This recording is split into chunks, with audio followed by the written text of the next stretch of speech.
তাই বলে শেষ পর্যন্ত চাকর হয়ে এবার টেন্টে নিবি? সেকেন্ড কোনো অপশন নেই, আমাকে চাকর হয়েই ঢুকতে হবে। যা, তোর প্রেম সাকসেস, আমি তো সেগাই গেছি। তাই বলে তোকে চাকর হয়ে ঢুকতে হবে কেন? এছাড়া আমার আর কোনো পথ নেই দাদু। না না, কিছুতেই তুমি চাকর হতে পারবে না। ভাবি, আমি ডিটেলস জেনেই সিদ্ধান্ত নিয়েছি, ওই মেয়ে ওদের চেয়ে কোনো বড়লোক ছেলেকে বিয়ে করবে না। তাই বলে তুই চাকর হয়ে ঢুকবি? ভাইয়া, ওদের চেয়ে কোনো বড়লোক, ওই মেয়ে এবং ওই ফ্যামিলির অ্যালার্জি। তাহলে তো তোকে কঠিন পথ পাড়ি দিতে হবে। দাদু, তোমার দোয়া থাকলে এই পথেই আমি আমার ভালোবাসা দিয়ে আমার জুলিকে ঠিকই জয় করব। সিদ্ধান্ত যখন নিয়েই ফেলেছিস, জয় তোকে করতেই হবে। এই নাও তোমার চিনি ছাড়া চা। Thank you.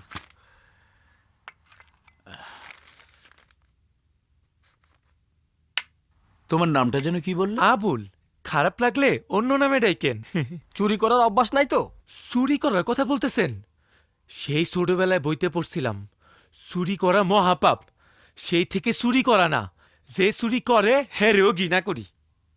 কাজ কি কি পারো? সব কিছু, কোনো কাজে আপত্তি থাকবে না। যেই কাজের কথা বলবেন সেই কাজই করে দিব। ইয়ে, তোমার বেতন হবে থাকা খাওয়া সহ ৩,০০০ টাকা।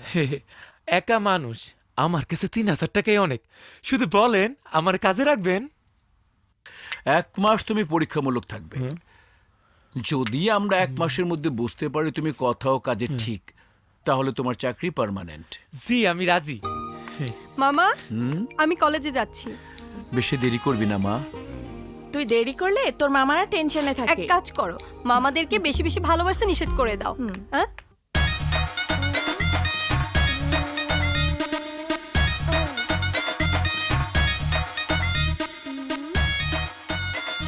মামা, এটা কে? আমার এক বন্ধু পাঠিয়েছে, ওর নাম আবুল। করিমের বদলে আজ থেকে ও কাজ করবে। হ্যাঁ?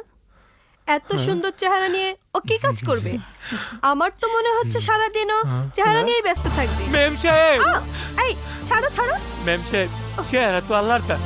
তু হাই লাগে আমার পেটে লাথি মারেন না। কোনো কাজে যদি পরীক্ষা নিতে চান এক্ষুনি নিতে পারেন। আরে পাছাড়ো পাছাড়ো। আচ্ছা ঠিক আছে, বলো রান্না কি কি জানো? ম্যাম সাহেব, বিদেশে যাওয়ার জন্য দামি দামি হোটেলে রান্না শিখছিলাম, কিন্তু শিখলে কি টাকার অভাবে যাইতে পারি নাই। তাহলে আজ তুমিই রান্না করবে। মামা, দেখি ও কেমন রান্না করে। ঠিক আছে মামনি, তুমি যখন বলছো আজ ওই রান্না করবে। চাপা মারতে গিয়ে মনে হয় ফেসে গেলাম। চাপা মারনি তো? জি না ম্যাম সাহেব। ওকে মামা, আমি আসি। সাবধানে থাকিস। আজ তাহলে তুমিই রান্না করছো? জি। এখন তো মনে হচ্ছে বন্ধুদেরই সাহায্য নিতে হবে।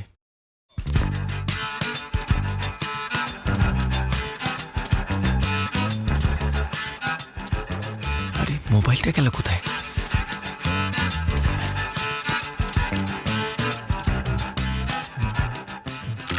হিট রেড আমার। মার। উফ, রে, ফোনটা আমার শেষ করলো। এনার্জি, রুমের ফোন। কথা কও। বল, কি করতে হবে? ফেসে গেছি রে, রান্না নিয়ে বড় বড় চাপা মারতে গিয়ে একেবারে ফেসে গেছি। মানে শোন, রান্না করার দায়িত্ব পড়েছে বাসুর রাতে বিড়াল মারার মতো। যদি বিড়ালটা না মারতে পারি তাহলে চাকরিও হবে না, সেই সাথে আমার প্রেম করার ভবিষ্যৎ শেষ। কি রে, কোনো সমস্যা? এই, কি করতে হবে তাই বল।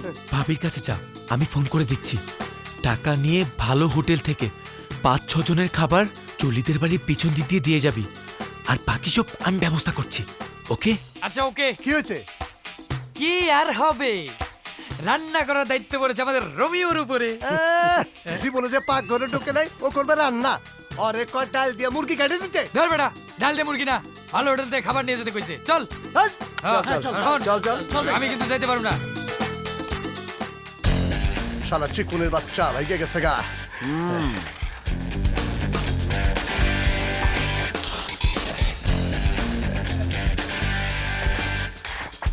এনার্জি, খাবার আসছে, চল।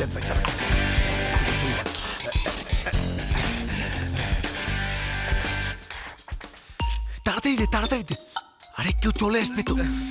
আরে রাগ কি করতে পার, যাচ্ছি, উঠা উঠা। আল্লাহ যাতে না পড়ে যায়। আল্লাহ। ঠিক আছে, আমরা গেলাম। আমি জানতে চাই ওই ছেলের সাহস হলো কি করে যে আমার মার সাথে বিয়াদবি করার? ছেলেটির নাম বল, মেরে ওকে হাসপাতালে পাঠিয়ে দেব। কাল পর্যন্ত অপেক্ষা করো, আমি ওর নাম এনে দেব। এবার চল, তোর কথা মতো আবুল রান্না করেছে, খেয়ে দেখি। চল মা, চল। আয় মা, আয়।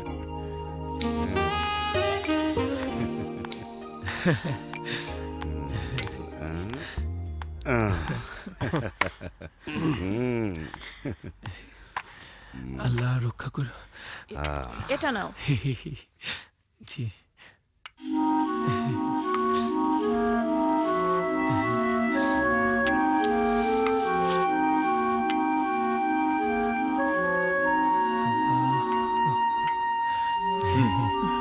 দাও, আমাকে দাও, আমি দিচ্ছি।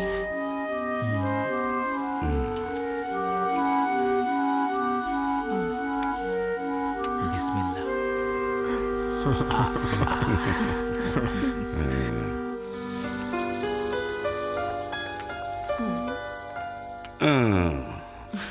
ভাবি দেখো দেখো।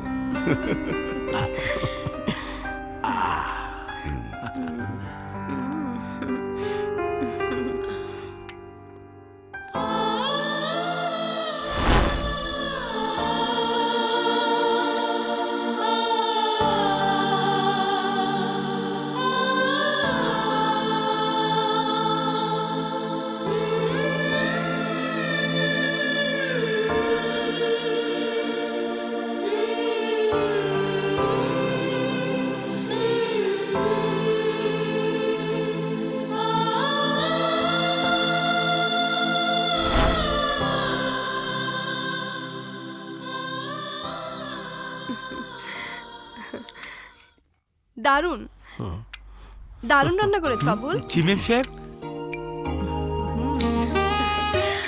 আজ জি। থেকে তোমার চাকরিটা পার্মানেন্ট করে দিলাম।